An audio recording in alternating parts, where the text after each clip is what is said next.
Sheriff Reed of the Kingdom Warrior Academy of Martial Arts, here to make a quick reference video for Chin Na groupings. So the Chin Na group that we're going to work on today is called the Twisted Rope Set. So quick introduction, of course, the twisted rope is a specific way of controlling the wrist. These are all wrist locks. So what I'm going to be doing is I'm going to be putting my opponent's arm into a degree of flexion. Okay, that's bending it this way so that the palm of the hand is leading, that's flexion. I'm going to then add a rotation. Not just any rotation, it's going to be what we call pronate. So that would be if I stick my hand out here and rotate my palm down towards the floor, that's pronation.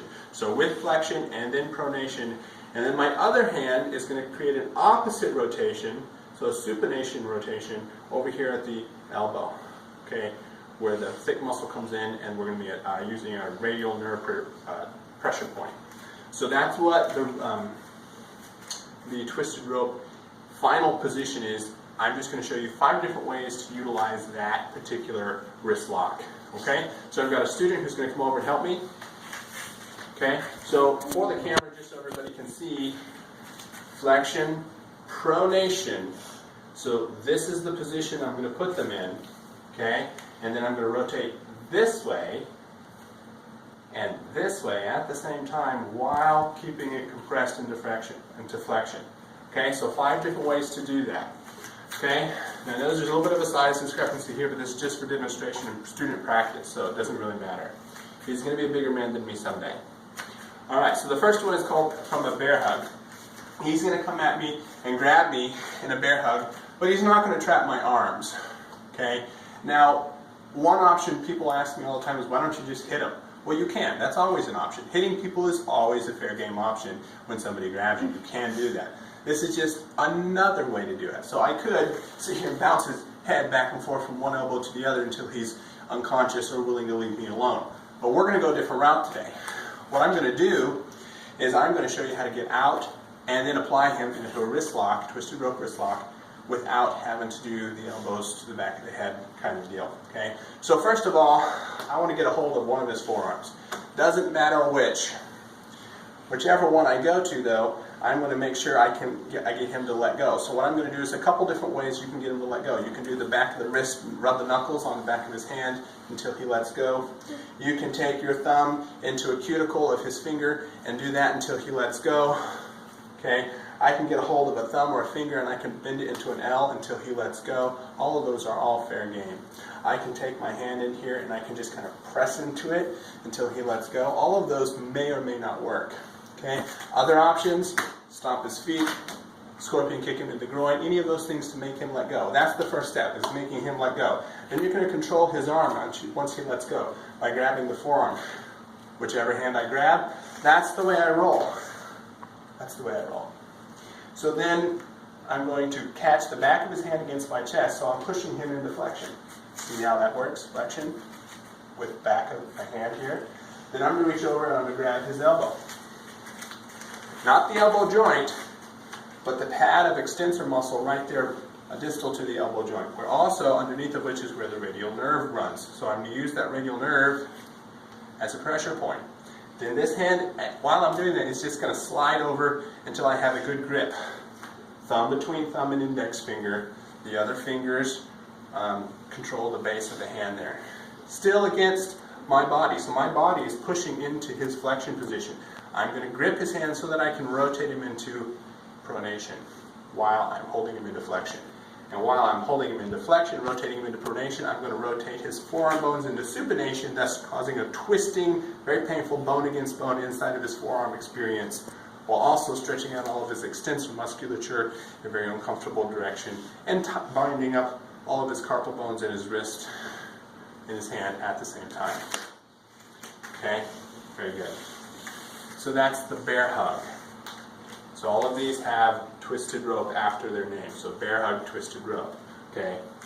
The next one is called time to twist the rope. As we've seen in other videos, whenever the word or phrase time to is used in my school, it means a very specific thing. It means they're going to grab me with a same side grip on a wrist. They're grabbing my hand or forearm on the same side. That means our arms are not crossing the midline as they connect.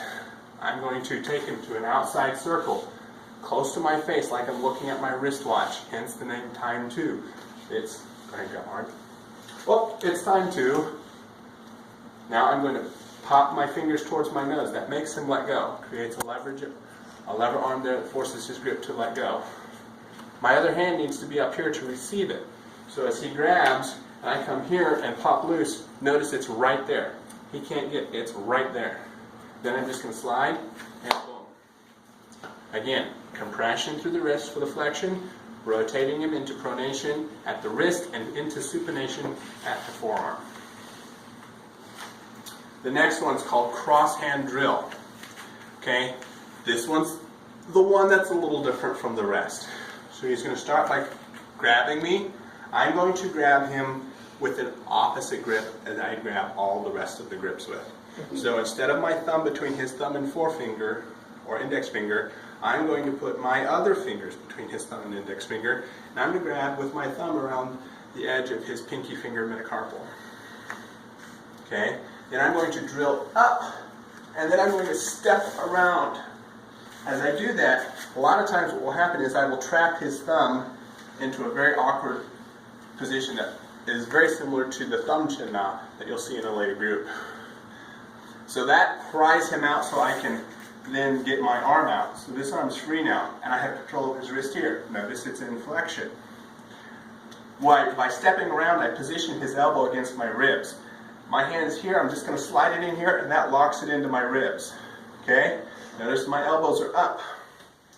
I'm going to put my fingers on that radial nerve and that muscle.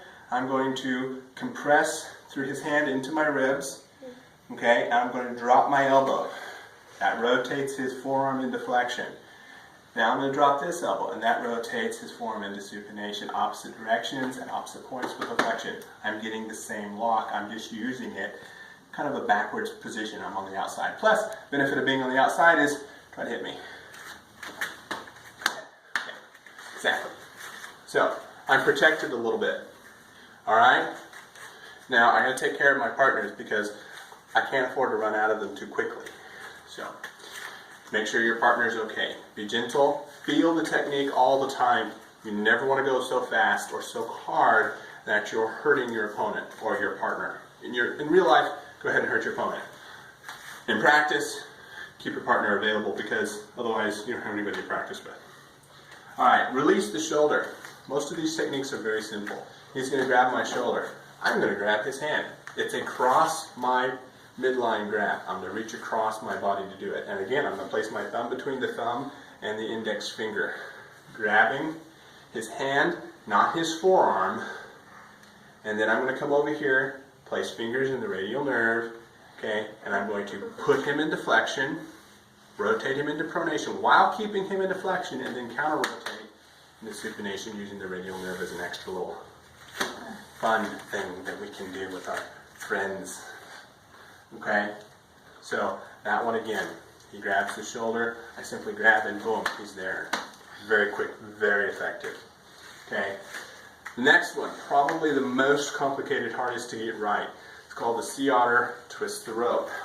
Okay, this one can be done from a standing or when you're on your back. So I'll show you both variations. He's going to grab the front of my chest. Okay, I'm going to reach across, trap his hand to my chest so it's flat. Notice right now it's in an extension position. This is opposite of what I really want it to be. So in order to help get him into flexion, I'm going to trap his arm to my body. I really have to press in with my body, or press in with my arm so that his arm is against my body. That straightens out his wrist, puts him into just the tiniest bit of flexion. To get him into more flexion, I'm going to really go into a gorilla chest and open my chest up position. That puts him into a little bit more. Now, as my forearm down here is compressing his arm against my body, I'm going to roll it. Hence, I'm getting that radial nerve counter rotation down here by the elbow.